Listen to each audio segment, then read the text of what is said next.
Here's something most people don't realize about August. You'd think planting season is basically over, that if you didn't get your garden in the ground back in May, you missed your window. That's actually backwards. August is one of the best kept secrets in gardening, because the soil is still warm from summer, which means roots establish fast, but the brutal heat of July has usually started to ease off, which means new plants aren't fighting for survival the second you put them in the ground. Plant the right things this month, and by next spring, your garden won't look like something you threw together. It'll look like you hired a landscaper. Today I'm giving you 8 perennials that are specifically suited for August planting. Plants that use this exact window to build strong roots before winter, so they come back next year fuller, healthier, and more impressive than anything planted in spring could manage in its first season.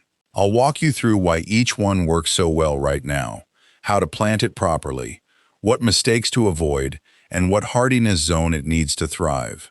Before we get into it, if you're new here, hit subscribe, since I put out practical, no-nonsense gardening content like this every single week. And here's something I want you to do before we even get to plant number 1. Drop your growing zone in the comments. Not every plant on this list fits every zone the same way, so once you comment your zone, I'll reply and tell you exactly which of these 8 is the best fit for your garden. All right, let's get into it. Plant number 1, Russian sage. If you want a plant that looks effortlessly upscale with almost zero maintenance, Russian sage is hard to beat. Its silvery, finely textured foliage and airy spires of lavender blue flowers give a garden that soft, professionally designed movement you see in high-end landscaping. The kind of plant that sways in the breeze and instantly makes a bed look intentional rather than random. August works in Russian sage's favor because the plant needs warm soil to establish its root system before it goes dormant for winter, and right now, the ground still holds plenty of summer heat. Plant it in full sun with well-draining soil, water it in well, and then back off. This is a plant that actually resents being babied once established. The most common mistake people make is overwatering it thinking they're helping it settle in. Russian sage's roots will rot in soil that stays consistently wet, so water deeply but infrequently, rather than a little bit every day. Come next spring, you'll have a plant with a noticeably fuller base and taller growth than anything planted in spring would show by its second summer. Russian sage is hardy in zones 3 through 9. Plant number 2, Salvia. Perennial salvia, especially varieties like autumn sage, is one of those plants landscape designers reach for constantly because it reads as structured and intentional without looking stiff. Spiky blooms in deep purples, blues, and reds give a bed real visual rhythm, and salvia tends to rebloom multiple times in a season once established, which is exactly the kind of low-effort, high-payoff plant that makes a garden look expensive. August planting gives salvia the chance to build a strong root system while the soil is still warm, right before the cooler weather sets in, which is ideal timing according to gardening experts. Choose a spot with at least 6 hours of direct sun and soil that drains well. Salvia does not like sitting in soggy ground. The biggest mistake here is planting it somewhere with poor drainage. Wet roots in cool fall weather are a fast way to lose a new salvia before it ever gets established. Water it in at planting, then taper off once you see new growth. Salvia is generally hardy in zones 5 through 9, though this varies somewhat by variety, so double-check the specific type you're buying. Plant number 3, Japanese anemone. This is the plant I'd point to if someone asked me what expensive garden actually looks like in a single image. Tall, elegant stems topped with delicate, saucer-shaped blooms in white, pink, or lavender, swaying above the rest of the bed, Japanese anemone has that refined, curated look that instantly elevates a garden from ordinary to designed. August is considered an excellent planting window for this one, since the month offers enough warmth for roots to establish before winter arrives, without the plant having to deal with peak summer stress. Japanese anemone loves at least 6 hours of sunlight and appreciates soil that stays consistently moist without being waterlogged. Once it's established, it's genuinely low maintenance and even attracts pollinators into the garden. The mistake to avoid is planting it in a spot that dries out quickly. This plant will sulk and underperform in dry, sandy soil, so if your yard runs dry, work some compost into the planting hole first. Japanese anemone is hardy in zones 4 through 8. Plant number 4, Sedum, specifically the Autumn Joy variety. You may already know Sedum divides beautifully, but it's just as strong a choice for fresh August planting. Its thick, succulent foliage and rounded flower clusters, which shift color from pale green to deep rust pink as the season goes on, give a garden multi-season interest that most single-bloom perennials can't match. Most sedum varieties can be planted in August without issue, since their water-storing roots handle transplant stress far better than more delicate perennials. Choose a sunny spot with well-draining soil. Sedum genuinely thrives on a bit of neglect. The mistake to watch for is the same one that trips people up with sedum divisions: overwatering. Freshly planted sedum sitting in damp soil is prone to rot, so let the soil dry out between waterings, especially while it's still settling in. By next spring, an August-planted sedum will already have a noticeably thicker, more established base than one planted fresh in spring. Sedum is hardy in zones 3 through 9. Plant number 5, Black-Eyed Susan.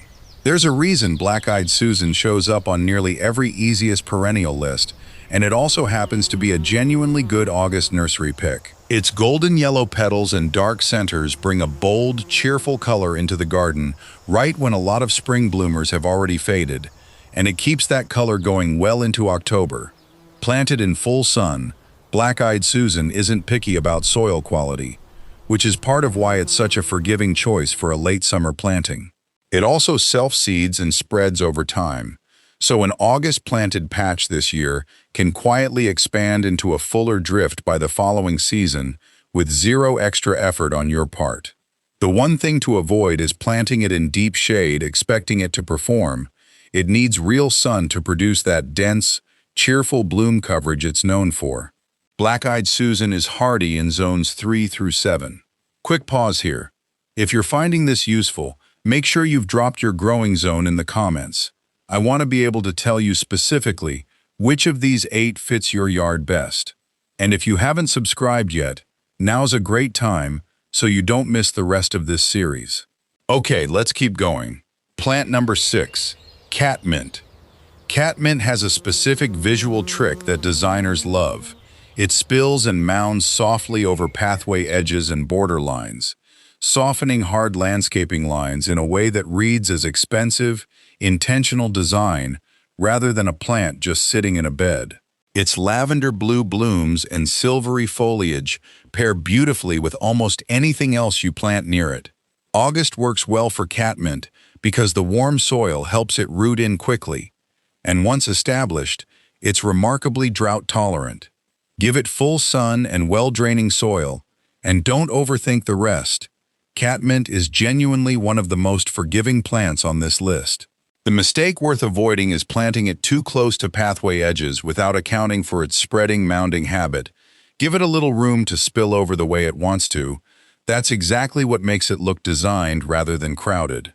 Catmint is hardy in zones 3 through 8. Plant number 7, hardy chrysanthemum, or garden mums. This one is a slightly different category from the rest of the list, since mums are specifically meant to bloom in early fall, which makes August close to the ideal planting window. Their dense, colorful blooms in reds, oranges, yellows, and deep purples give an instant, saturated pop of color that makes a garden look thoughtfully curated for the season rather than left to fade out after summer. Plant hardy mums in full sun with a bit of afternoon shade if your summers run especially hot. The biggest mistake with mums is treating them like an annual and pulling them once they finish blooming. Hardy varieties, when planted with enough time to establish roots before winter, will come back reliably next year and get fuller with each passing season. That's exactly the long-term payoff we're going for here. Hardy chrysanthemums are generally hardy in zones 5 through 9. Plant number 8, Bluebeard, also known as blue mist or Caryopteris. I saved this one for last because it might be the most underused plant on this entire list. And it's a favorite among people trying to get that soft, silvery, high-end landscape look without much effort. Bluebeard is a compact shrub with silver-gray foliage that resembles a willow, and in late summer it explodes with clusters of blue, purple, or pink blooms that practically hum with pollinator activity. August is a strong planting window here, since it gives the plant a full season of warm soil to establish before its late summer bloom show, and full sun is essential. This is not a plant for shady corners. The mistake to avoid is over-pruning it in its first year. Let it settle in and establish its root system before doing any significant cutting back. Save the hard pruning for late winter once it's fully established. Bluebeard is hardy in zones 6 through 9, so here's how to actually put this into practice. Pick 2 or 3 of these based on your zone and your yard's sun exposure. Dig them in this August while the soil still holds that summer warmth. Water them in well, and then let them settle through fall. You won't see the full payoff immediately.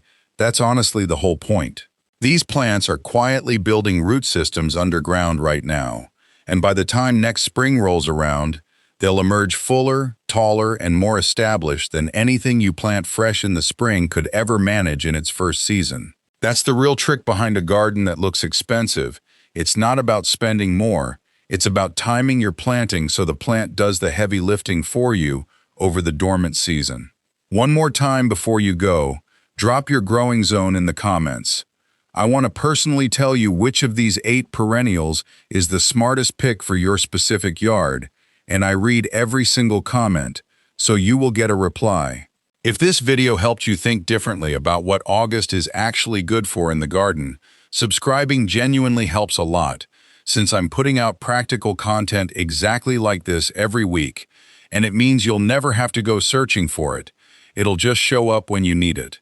Now get out there while the soil's still warm, and I'll see you in the next one.